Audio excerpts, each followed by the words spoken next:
Perez Hilton is currently recovering in hospital after a live stream Tuesday night that alarmed viewers enough to call police. He's safe, and we'll get into exactly what happened. But to understand it, it helps to know what's been going on in his life over the past few years, because this didn't come out of nowhere. Hilton, real name Mario Armando Lavandera Jr., built one of the most influential celebrity gossip blogs of the 2000s. He launched PerezHilton.com back in 2004, reportedly pulling in over 8 million readers a day at his peak, and became famous for an unfiltered, often harsh tone toward the very people who made him famous. He doodled on paparazzi photos, gave celebrities nicknames that stuck for years, and became one of the most powerful voices in entertainment media almost overnight. For a while, that harshness was the entire brand. Forbes even named him the #1 web celebrity 3 years running. But the blog model that made him famous didn't last. Through the 2000s and 10s, as celebrities gained direct control over their own image through Instagram and other platforms, the whole gossip blogger era started fading, his included. He tried to pivot into podcast and video, but the influence wasn't what it used to be. And starting around 2020, something else shifted, publicly. In his book that year, he wrote about carrying deep regret over how he'd treated people, especially celebrities' children, saying he never needed to be as cruel as he was. He named it directly: the nicknames, the intrusiveness, the years of building his career on other people's worst moments. That's not a small admission for someone whose entire career was built on that tone, and he's kept saying versions of it publicly ever since. Physically, he's also had a rough few years. He's spoken about being hospitalized for a heart issue serious enough that he called it a rapid response emergency, saying at the time his heart had gotten out of control. Not long after that, he needed surgery to remove a blood clot tied to deep vein thrombosis in his leg. He credited faith and what he called a miracle for getting him through it, and talked openly about leaning on his belief in God to cope with how frightening that period was. On top of that, more recent reporting has referenced a bout of sepsis. That detail hasn't been confirmed by his team or doctors, so we're flagging it as unverified, but it's part of the picture being discussed around this week's events. Then there's the pressure most people don't think about when they think of him as just a gossip blogger. He's a single father of 3 kids, all through surrogacy, and he said directly that the work he does, the celebrity coverage a lot of people still criticize him for, is what supports them, along with his mother and his sister, who also works for him.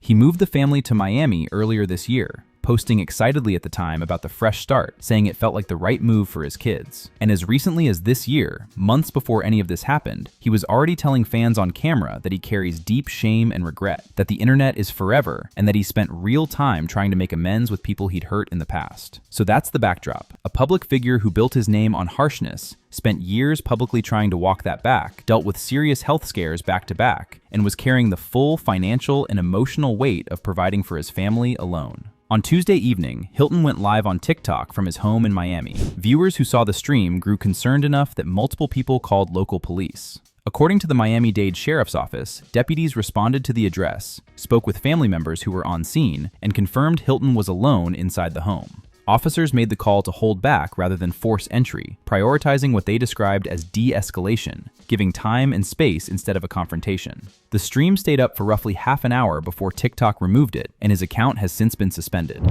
So upset and disturbed seeing that video of Perez Hilton. He went on to live stream here on TikTok for about 30 minutes, and throughout the video, he's a father, not his team, so we're not treating it as fact. Okay, so Perez Hilton was just live on TikTok. He was like cutting up himself. So a friend messaged me and said, go to Perez Hilton's TikTok on live right now. And he's like, his cutting up himself. He had his like out and everything. I don't know what's going on. Right when I got to it though, by the time I got to his page, the live had ended, but she is literally telling me that it was so bad and like so gruesome. And yeah, what is wrong with him? I hope that somebody called the police.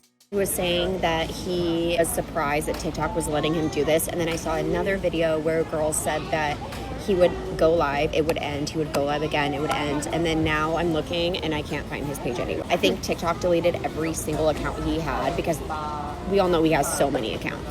I'm traumatized just by seeing that one little clip that I saw, and it was actually on his page, I believe, like that picture that I just put on my screen. I don't follow him very closely, so I don't know like what his mental health has been like. I mean, I know who he is, I know what he's been involved in, I know a lot about him, but that's fucking crazy. Someone needs to call the cops and check in on him because what the hell?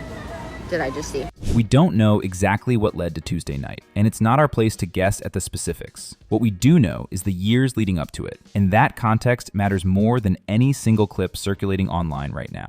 Perez has made it to the hospital now. The only update that matters, by the way, deputies reported to the house. You can see them outside asking to go in, and they're calling him Mario.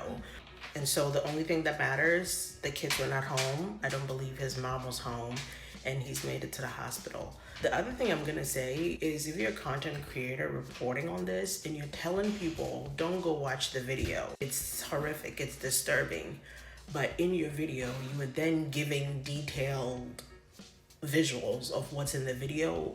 That's an oxy-fucking-moron, beloved. Why would you forewarn people, then go ahead and give them step-by-step description of what it is you're warning them about? Why would you do that? You don't think that's weird? That you would warn people about the video, but then describe the video?